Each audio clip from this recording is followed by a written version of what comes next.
आजको भिडियो एकदमै इन्ट्रेस्टिङ छ र यो इजरायली इन्टेलिजेन्स एजेन्सी मोसादसँग सम्बन्धित छ। तर त्योभन्दा पहिले एउटा भिडियोमा डोनाल्ड ट्रम्प के भन्दैछन् त्यो सुनौ।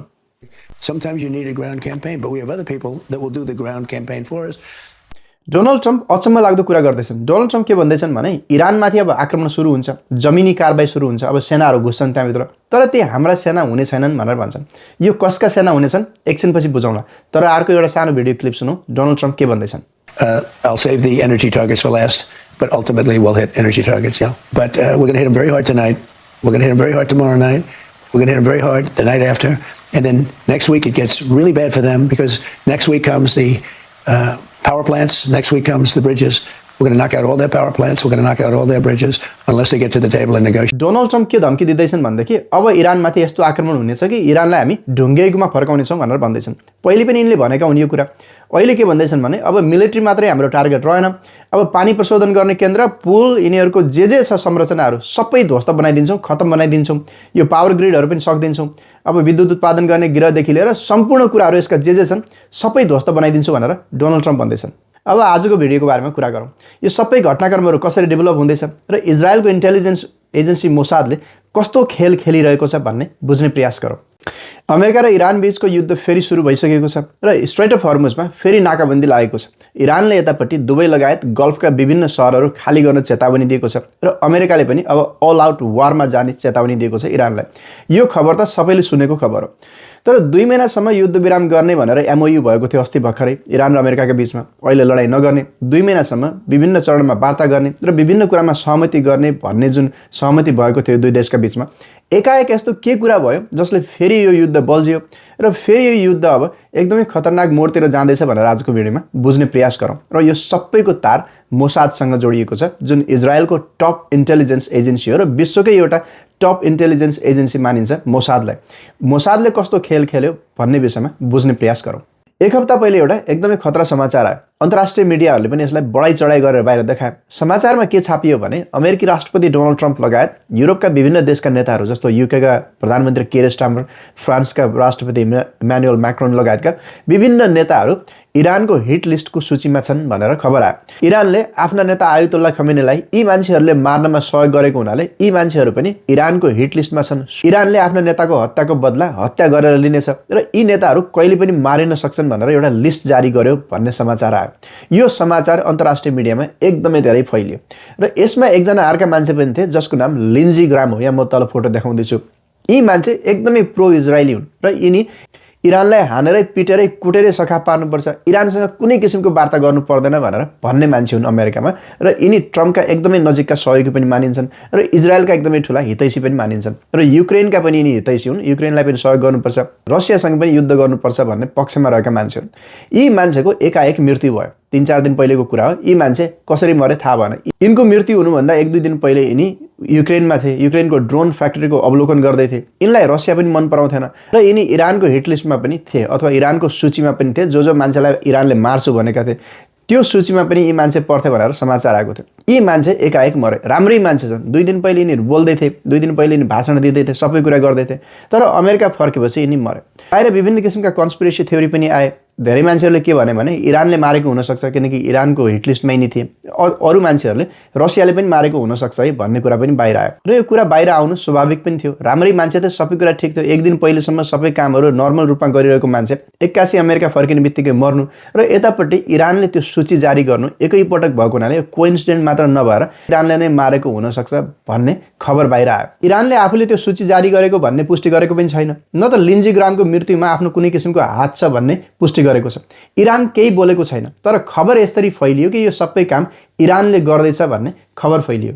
लिन्जी ग्रामको रहस्यमय तरिकाले मृत्यु हुनु र युरोपियन देशका विभिन्न नेताहरूको फोटो सार्वजनिक हुनु जसलाई इरानले हत्या गर्ने सूचीमा राखिएको छ भनेर जुन समाचार आयो, त्यसले गर्दा युरोपियन देशका नेताहरू अहिले इरानप्रति खनिएका छन्।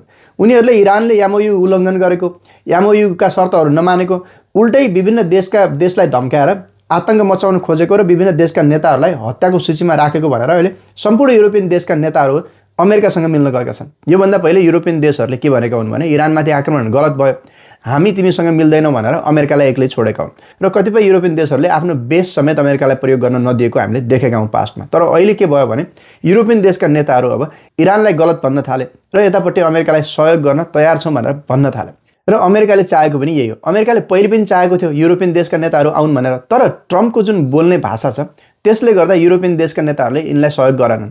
यो कुरा अब ट्रम्पले म्यानेज गर्न सक्दैनन् भन्ने इजरायललाई थाहा थियो र इजरायलको मोसादमा काम गर्न थाल्यो। योभन्दा पहिले पनि जब युद्ध विराम भयो अमेरिका र इरानको बीचमा, सबभन्दा बढी विरोध इजरायलले गर्यो। इजरायलले यो युद्ध विराम मानेन, उसले लेबनानमा आक्रमण गरेको गरिराख्यो। तिमी जेसुकै गर, युद्ध विराम गर कि नगर हामीलाई मतलब भएन, हामी युद्धमै छौँ भनेर इजरायलले डे 1 देखि भन्दै थियो। तैपनि ट्रम्पले बाहिरी र भित्री दबाब सहन नसकेर, खेप्न नसकेर यो युद्ध विराम गरेका थिए।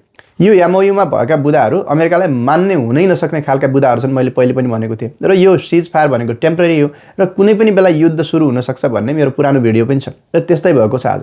डोनाल्ड ट्रम्पलाई त्यतिखेर एकदमै धेरै चर्को दबाब थियो। आफ्नो देशमा भएको महँगी नियन्त्रण गर्नुपर्ने थियो। गल्फका देशहरूलाई सुरक्षा दिन नसक्ने अवस्थामा पुगेको थियो। सबै हात हतियार करिब सकिन थालेका थिए र सिआइएले दिएको एउटा रिपोर्ट अनुसार के भनेको थियो भने जतिसुकै इरानमा हाने पनि इरानको केपेबिलिटी अझै बाँकी छ। 60 देखि 70% उसको मिसाइलहरू बाँकी नै छ, ड्रोनहरू बाँकी नै छ भनेर सिआइएले ट्रम्पलाई रिपोर्ट गरेका थिए। युद्धविराम गर्नुको अर्को एउटा प्रमुख कारण भनेको स्ट्रेट अफ हर्मुज हो। स्ट्रेट अफ हर्मुज अमेरिकालाई चाहिन्थ्यो। यदि ग्राउन्ड इन्भेजन गर्नु पर्यो, इरानमाथि आक्रमण गर्नु पर्यो भने पनि त्यो बाटो उसले प्रयोग गर्नुपर्ने हुन्छ। त्यहाँबाट ऊ 2-3 पटक जाने प्रयास गर्दा इरानले उसलाई त्यहाँबाट भगाएको। त्यसैले गर्दा त्यो स्ट्रेट अफ हर्मुजको वरपर इरानका कस्ता किसिमका सैन्य संरचनाहरू छन्, के छ भनेर इन्टेलिजेन्स ग्यादर गर्नु पनि थियो र त्यो युद्धविराम नभइकन सम्भव थिएन। त्यसैले गर्दा पनि जेसुकै लेखे पनि लेख एमओयूमा साइन गरिदिन्छौँ, 2 महिना युद्धविराम गरौँ, स्ट्रेट अफ हर्मुज खोलौँ भनेर अमेरिका राजी भएको। अमेरिकाले त इरानसँग 2 महिनाका लागि सम्झौता गर्यो, तर इजरायललाई त्यो मान्ने थिएन। इजरायल एक दिन पनि युद्धविराम हुनु हुँदैन भन्ने पक्षमा थियो। इजरायलले के भन्थ्यो भने हरेक दिन छुटेको छुटै गर्नुपर्छ, पिटेरै कुटेरै साफ पार्नुपर्छ इरानलाई, योभन्दा बाहेक हामीसँग विकल्प छैन। यदि हामीले युद्धविराम गऱ्यौँ, इरानलाई केही समय दियौँ भने इरानले अरू ठाउँबाट पनि सहायता लिन सक्छ, उसले आफ्नो तेल बेच्न सक्छ, आफ्नो हतियारको भण्डारण अरू बढाउन सक्छ र यसले हामीलाई समस्या पार्न सक्छ। त्यसैले युद्धविराम हुनु हुँदैन भन्ने पक्षमा इजरायल थियो। तर अमेरिकाले सम्झौता गर्यो इरानसँग विभिन्न बाध्यतावश। अमेरिका भित्रैबाट पनि जेडी भ्यान्स लगायत विभिन्न अन्य मान्छेहरू थिए जसले यो युद्धविराम गर्नुपर्छ भनेर ट्रम्पलाई दबाब दिँदै थिए। तर इजरायल 2 महिनासम्म रोकिने अवस्थामा थिएन। उसले यो युद्ध जतिसक्दो चाँडो सुरु गर्नुपर्ने थियो र यो युद्ध अहिले सुरु भएको छ।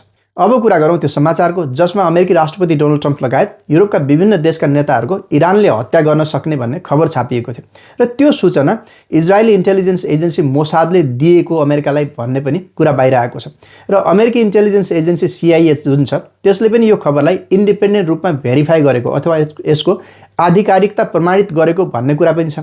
तर त्यो खबर सबभन्दा पहिले इजरायलको इन्टेलिजेन्स एजेन्सी मोसादले दिएको हो भन्ने कुरा आउँदैछ। अमेरिकाले आफैले पनि त्यो खबरको आधिकारिकता प्रमाणित गरेको हुनाले यो मोसादको काम नहुन सक्छ भन्ने पनि कुरा आउँदैछ। तर धेरै जसोको अड्कल के छ भने यो जुन लिन्जी ग्रामको मृत्यु छ र यो जुन खबर फैलिएको छ अमेरिकी राष्ट्रपति डोनाल्ड ट्रम्प लगायत युरोपियन देशका नेताहरूको इरानले हत्या गर्न सक्ने भन्ने जुन खबर आउँदैछ त्यो फल्स फ्ल्याग अपरेसन अथवा मोसादले बनाएको खबर हुन सक्छ भन्ने पनि बाहिर कुरा आउँदैछ। मोसादले नर्मली यस्तो गर्छ। पूर्वमा पनि मोसादले विभिन्न किसिमका यस्ता अपरेसनहरू गरेको थियो। अहिले मोसादले पनि आफ्नो देशलाई अप्ठ्यारो अवस्थाबाट बाहिर ल्याउनका लागि यो काम गरेको हुनसक्छ। युरोपियन देशका नेताहरू अमेरिकाबाट टाढा थिए, उनीहरू यो युद्धमा आउँदै थिएनन् र अमेरिकालाई युरोपियन देशले सहयोग नगरिकनै इरानमा जित हासिल गर्न गाह्रो छ। पहिले अफगानिस्तानमा पनि सबै मिलेर गरेको, अहिले पनि इरानमा युरोपियन देशहरू चाहिन्छन्, तर ट्रम्पले त्यो काम गर्न सकेनन् र मोसाद आयो भन्ने कुरा आउँदैछ। युद्धमा 2वटा टेक्निकहरू अपनाइन्छ, सिमुलेसन र डिसिमुलेसन भन्छ। डिसिमुलेसन भनेको आफूसँग भएको कुरा पनि लुकाउनु, सिमुलेसन भनेको नभएको कुरा पनि हो कि जस्तै गरेर देखाउनु। यो सिमुलेसन हुनसक्छ अथवा मोसादले बनाएको सबै प्रपञ्च हुनसक्छ, मोसादले नै यो सबै कुराहरू गरेको हुनसक्छ र लिन्जी ग्रामको मृत्यु र यो खबर पनि जोडिएको हुनसक्छ, किनकि यो सबै घटनाक्रमले त्यहीतिर सङ्केत गर्दैछ। युरोपियन देशहरू अब अमेरिकालाई सहयोग गर्ने भए इरानमाथि आक्रमण गर्नका लागि र यतापट्टि गल्फका देशहरू ग्राउन्ड इन्भेजनका लागि तयार भएका छन्। मैले पहिले एउटा भिडियो क्लिप देखाएको थिएँ जसमा ट्रम्पले अब ग्राउन्ड इन्भेजन गर्छौँ, जमिनी आक्रमण गर्छौँ इरानमाथि, तर हाम्रा सेना त्यहाँ जाँदैनन् भनेर भनेका थिए। ती सेनाहरू हुन् गल्फका देशका। अहिले इराकका प्रधानमन्त्री पनि अमेरिकामा छन् र यो सबै देशहरू अब आफ्ना सेनाहरू इरानमा पठाउन सक्छन्। यी देशहरू पनि आजित बनेका छन् इरानसँग। स्ट्रेट अफ हर्मुज बन्द भएर यिनीहरूको पनि सबै कुराहरू बन्द भएको छ। त्यसैले गर्दा अमेरिकाले यिनीहरूलाई लजिस्टिक सहयोग दिने, हात हतियारदेखि लिएर सम्पूर्ण अन्य टेक्नोलोजी दिने, यिनीहरूले आफ्ना सेना इरानमाथि पठाउने सम्भावना बढेर गएको छ।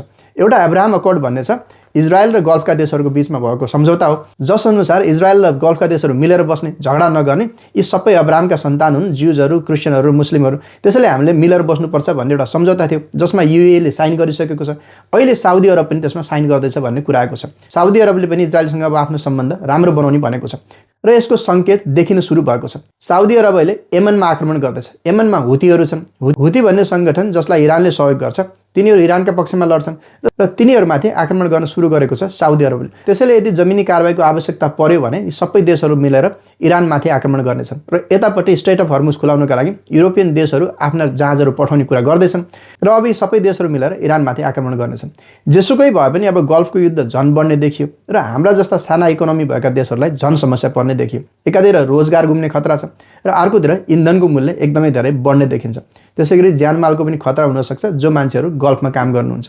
त्यसैले नेपाल सरकारले समयमै यो विषयमा ध्यान दियोस् र आफ्ना नागरिकको जीवधनको सुरक्षामा लागोस् र आफ्नो ऊर्जा सुरक्षा सम्बन्धी नीतिहरू पनि ल्याओस्। Thank you very much. I'll see in the next video.